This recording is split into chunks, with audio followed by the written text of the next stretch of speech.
British Airways की flight रात के अंधेरे में 37,000 फीट पर उड़ान भरते हुए अचानक एक तेज रोशनी के गुब्बारे ने उसे अपने आगोश में ले लिया, जिसके कारण प्लेन के सभी इलेक्ट्रॉनिक सिस्टम फेल हो गए और एक के बाद एक चारों इंजन भी फेल हो गए। क्या इस प्लेन पर दूसरी दुनिया के एलियंस ने हमला कर दिया था? प्लेन में सवार 263 लोगों का क्या हुआ? दोस्तों, आज हम एविएशन दुनिया के इस रहस्यमय राज से पर्दा उठाएंगे। 24 जून 1982 दुनिया के सबसे बिजी एयरपोर्ट में शामिल लंदन का हीथ्रो एयरपोर्ट ब्रिटिश एयरवेज की फ्लाइट 009 मुंबई से होते हुए ऑकलैंड जाने की तैयारी कर रही थी। बोइंग 747-200 सीरीज का ये आधुनिक प्लेन था, जिसमें रॉल्स रॉयस ब्रांड्स के 4 इंजन्स लगे थे। अपनी यात्रा के तीसरे चरण के लिए इस प्लेन को कुआलालंपुर से पर्थ जाना था।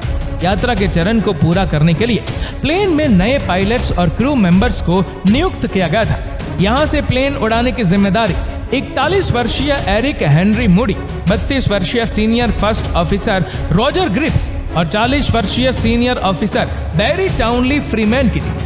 नॉर्मल फ्लाइट प्रिपरेशन प्रोसेस को पूरा करने के बाद नए पायलट्स और क्रू मेंबर्स प्लेन को अगली उड़ान के लिए तैयार करने में लग गए। अपने निर्धारित वक्त पर फ्लाइट ने कुआलालंपुर एयरपोर्ट से टेक ऑफ किया।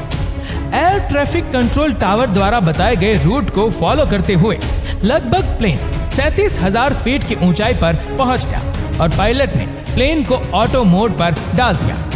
फ्लाइट में सब कुछ नॉर्मल तरीके से चल रहा था और सभी पैसेंजर्स आराम से फ्लाइट में ड्रिंक्स और भोजन सर्विसेज का आनंद ले रहे थे। रात के लगभग 8:40 पर प्लेन जब इंडियन ओशन के ऊपर से गुजर रहा था, तभी अचानक पायलट को विंड स्क्रीन पर बहुत ही तेज रोशनी दिखाई दी और देखते ही देखते अजीब से दिखने वाली रोशनी के बादल ने पूरे प्लेन को अपने आगोश में ले लिया। शुरुआत में पायलट को लगा कि ये शायद बादलों से निकलने वाली लाइट हो, लेकिन फ्लाइट में लगा वेदर सेंसर किसी भी तरह के बादल को खराब मौसम की जानकारी नहीं दे रहा था। अपने करियर में किसी भी पायलट ने इस तरह की लाइट्स को नहीं देखा था, जिसके कारण सभी के चेहरों पर एक अजीब तरह का डर और परेशानी दिखाई दे रही थी। सिचुएशन को समझने के लिए कैप्टन ने फर्स्ट ऑफिसर को पैसेंजर्स केबिन में भेजा। वहां पहुंचकर फर्स्ट ऑफिसर्स ने जो नजारा देखा तो उसके होश उड़ गए। पैसेंजर्स विंडो के बाहर झांकने पर फर्स्ट ऑफिसर को विंग्स के चारों तरफ एक चमकती हुई लाइट दिखाई दे रही थी।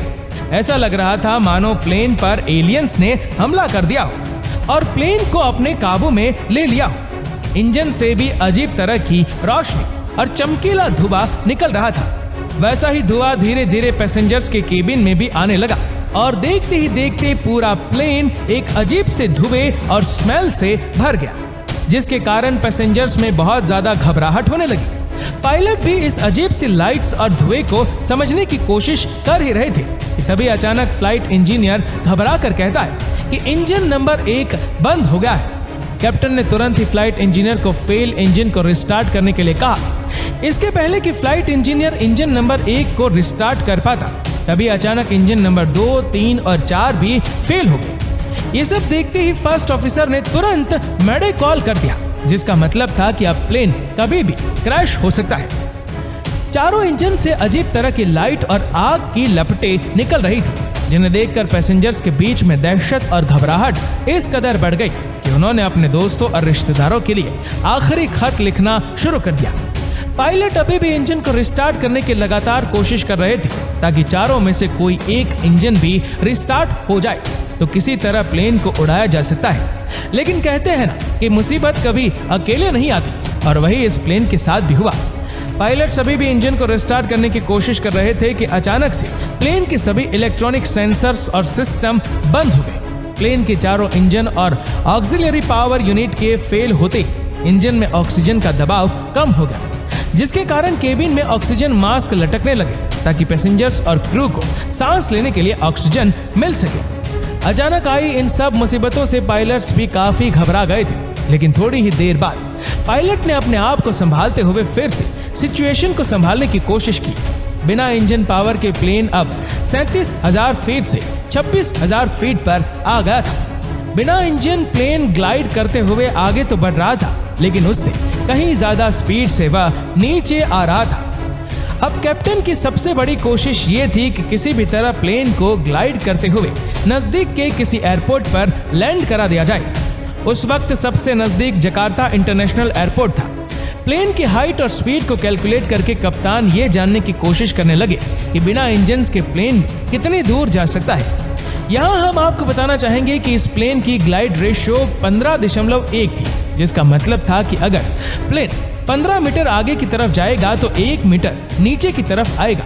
सभी कैलकुलेशन करने के बाद एक बार फिर से कप्तान को निराशा हाथ लगी, क्योंकि प्लेन की करंट लोकेशन और जकार्ता इंटरनेशनल एयरपोर्ट के बीच में बहुत ही ऊंचा पहाड़ था, जिसे बिना इंजन के ग्लाइड करते हुए पार नहीं किया जा सकता था।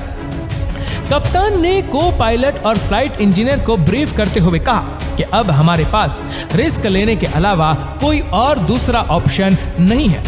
हम ग्लाइड करते हुए इंजन्स को रिस्टार्ट करने की कोशिश करते रहेंगे। अगर 12,000 फीट की हाइट पर आने तक भी इंजन रिस्टार्ट नहीं हुए तो हम प्लेन को समंदर में लैंड करवा देंगे।